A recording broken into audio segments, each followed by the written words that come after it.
Okay guys, അപ്പം steering touch ചെയ്യുന്നില്ല. Okay, line track ചെയ്ത് എങ്ങനെ പോകേണ്ടത് നോക്കാം. ഒരു ബെൻഡൊക്കെ വന്നാലാണ് നമുക്ക് എക്സാക്റ്റ് എങ്ങനെയാണെന്ന് അറിയുള്ളൂ. അങ്ങനെ നമുക്കൊരു ബെൻഡ് വരുന്നുണ്ട്. ഓക്കെ, അപ്പം നമുക്ക് ചെക്ക് ചെയ്യാം സ്റ്റിയറിംഗ് തിരിയുണ്ടോ കേട്ടോ.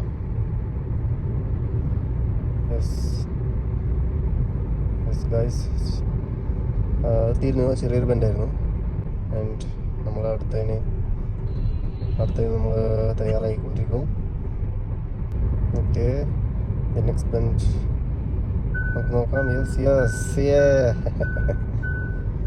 അതിലൊരു വാർണിംഗ് വന്നിട്ടുണ്ട്, കീപ് ഹാൻഡ്സ് ഓൺ സ്റ്റിയറിംഗ് വീലിന്. അത് സേഫ്റ്റിക്കാണ്, ഒരു പ്രോബ്ലം ഇല്ല. അപ്പോൾ അതുകൊണ്ട് വെച്ചിട്ടോ. അപ്പോൾ അടുത്ത ബെൻഡ് വരുന്നുണ്ട്, ഇതിലെങ്ങനെ പെർഫോം ചെയ്യാം. ഇതും നമുക്ക് സക്സസ് ആയി. Okay, now this one. Okay.